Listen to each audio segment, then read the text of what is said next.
ផ្ដើមសាច់រឿងមកយើងបានឃើញក្មេងប្រុសម្នាក់ដែលគេកំពុងគេចពីបិសាចទន្សាយមួយក្បាលហើយក្មេងម្នាក់នឹងដែរគឺជាអ្នកឆ្លងភពពីប្រទេសជប៉ុនគេមានឈ្មោះថា Manabe Hibiki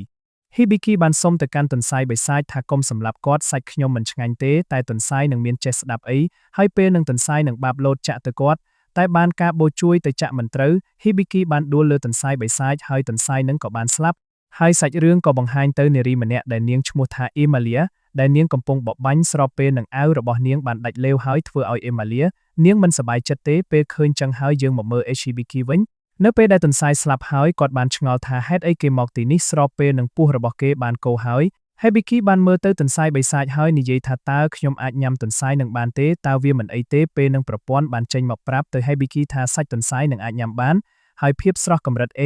ហើយហៅអូននឹងបានកាន់ទន្សាយនឹងហើយនិយាយថានេះជាលើកទី1ហើយដែលគេកាន់សាកសពតួរប្រុសរបស់យើងបានឆ្ងល់ថាតើហេតុអ្វីបានជាគាត់ឆ្លងមកទីនេះហើយប្រព័ន្ធនឹងជាអ្វីនៅពេល Hibiki ឆ្ងល់ថាការបូបនឹងពេលនឹងដែលប្រព័ន្ធបានប្រាប់ទៅតួប្រុសរបស់យើងថានេះជាការបូបវាផលិតឡើងដោយធាតុដែលមិនស្គាល់វាមិនមែននៅក្នុងโลกនេះទេហើយតួប្រុសរបស់យើងបានសួរទៅកាន់ប្រព័ន្ធថាតើវាជាអ្វីនៅលើដីនឹងប្រព័ន្ធបានប្រាប់ថានេះជាស្មៅ Hibiki បើភ្ញាក់ផ្អើលហើយគិតថាគាត់គឺអាចវាតម្លៃទៅលើអ្វីក៏បានហើយគាត់បានសាកល្បងវាតម្លៃខ្លួនឯងហើយប្រព័ន្ធបានប្រាប់ព័ត៌មានមកគាត់ Hibikiមានអាយុ16ឆ្នាំពូជសាសមនុស្សនៅពេលដឹងព័ត៌មានហើយ Hibiki ចង់ធ្វើដំណើរទៅកន្លែងផ្សេងហើយគាត់បានឲ្យប្រព័ន្ធបង្ហាញផែនទីហើយប្រព័ន្ធបានប្រាប់ផែនទីមកឲ្យគាត់តួប្រុសរបស់យើងមានការភ្ញាក់ផ្អើលជាខ្លាំង Hibiki បាននិយាយថានេះផែនទីមែនទេហើយគាត់នឹងដឹងតែវង្វេងមកហើយសាច់រឿងបានបង្ហាញថា Hibiki បានដើរមកដល់កន្លែងផ្សេងហើយ Hibiki បាននិយាយគាត់ធ្វើវាបានហើយ Hibiki ក៏បានដួលទៅប្រព័ន្ធបានប្រាប់ទៅគាត់ថានេះជាទឹកដីសេកៃនៅពេលដែលតួប្រុសយើងកំពុងឆ្ងល់នឹងគាត់អត់ដឹងថានៅចិត្តគេនឹងមានសត្វបិសាចទេ Hibiki បានសម្លឹងមើលទៅបិសាចនឹងគាត់ពិតជាភ័យខ្លាំងមែនទែនសម្បីតែបិសាចនឹងក៏ភ័យនឹងសម្លេងគាត់ដែរស្របពេលនឹងដែលបិសាចនឹងក៏បានស្លាប់បាត់ទៅដោយសារមានការជួយពីបងស្រី Emilia ហើយនាងក៏បានដើរមួយចិត្តគាត់ហើយសួរទៅកាន់តួប្រុសយើងថាគាត់អត់អីទេ Hibiki ត្បត់ទៅកាន់នាងថាគាត់អត់អីទេហើយនាងក៏បានណែនាំឈ្មោះប្រាប់ទៅកាន់ Hibiki ថាគាត់មានឈ្មោះថា Emilia និងសួរតែអូននឹងតើគេឈ្មោះអីហើយគេបានតបទៅវិញទៅគាត់មានឈ្មោះថា Hibiki ពេលនឹងគេបានឆ្ងល់ថានាងមានបាត់ជាវែងប្រងែនាងជាអែវហើយEmilia បានសួរទៅកាន់ Hibiki ថាគាត់នឹងអាចត្រឡប់ទៅម្នាក់ឯងបានទេប៉ុន្តែតួប្រុសរបស់យើងនឹងគេគឺអត់បានស្ដាប់ទៅកាន់នាងទេតើអូននឹងគឺមើលទៅកាន់នាងទៅវិញ Hibiki បានសួរថា Emilia ជាអែវនាងតបថានឹងគាត់ជាអែវហើយហេតុអ្វីអ្នកមកវាលស្មៅទីនេះហើយអូននឹងតបទៅវិញថានេះជាវាលស្មៅ Emilia និយាយថានឹងហើយអូនអត់ដឹងទេ Hibiki និយាយថាគាត់អត់ដឹងទេដោយសារគាត់អត់ដឹងថាហេតុអីគេមកទីនេះ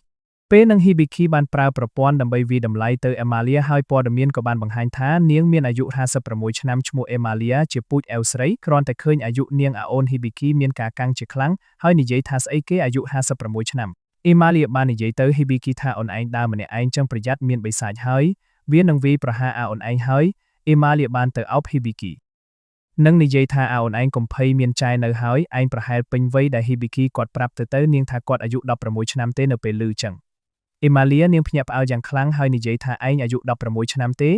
កាត់ភាគតនៅពេលយប់វិញអ្នកទាំងពីរបានអង្គុយធ្វើម្ហូប Emilia បានសួរថាអ្នកចង់ញ៉ាំម្ហូបឆ្ងាញ់ទេ Hibiki តបថានឹងគាត់ចង់ញ៉ាំហើយនៅពេលម្ហូបឆ្អិន Emilia បានចែកខ្លះទៅ Hibiki ហើយអូននឹងសរសើរថាវាឆ្ងាញ់ណាស់ហើយគេសួរបន្ថែមថានេះជាទីណាគ្រាន់តែឮចឹង Emilia បានព្រោះទឹកដាក់មុខគេហើយអាចារ្យ Emilia បានយកកន្សែហោមកជូតមុខឲ្យ Hibiki ហើយប្រាប់ថានេះជាអាណាចក្រ Hebrastia ហើយឯងពិតជាមិនដឹងទេកាត់ភាគតនៅពេលយប់យើងក៏បានឃើញថា Hibiki បានគេងនៅតែអាចារ្យ Emilia អាចារ្យនឹងគឺអត់ទាន់បានគេងទេហើយនាងបាននិយាយថាហេតុអ្វីបានជានាងជួយអូន Hibiki នឹងទាំងដែលនាងមិនស្គាល់ថាអូននឹងជានរណាគេផងហើយនៅពេលគិតរួចអាចារ្យ Emilia ក៏បានគេងទៅសាច់រឿងក៏បានកាត់ទៅកាន់នៅពេល Hibiki និងមិត្តរបស់គាត់ចូលហាងកាហ្វេនៅពេលនឹងដែរមាននារីម្នាក់បានលើកកាហ្វេឲ្យ Hibiki ហើយអូននឹងបានសរសើរថាកាហ្វេនឹងឆ្ងាញ់ហើយឈ្ងុយដែលធ្វើឲ្យនាងមុខឡើងក្រហមដែលនារីម្នាក់នឹងដែរមានឈ្មោះថា Yamahara Amani ហើយមិត្តរបស់គាត់ក៏បានសរសើរទៅ Hibiki ហើយអូននឹងគេបានសួរទៅកាន់គេវិញថាតែគាត់នឹងសរសើររឿងអីហើយអូននឹងមានឈ្មោះថា Shindo Taiki បានប្រាប់ទៅ Hibiki ថាអ្នកធ្វើការនៅក្នុងហាងកាហ្វេគឺមានសម្រស់ស្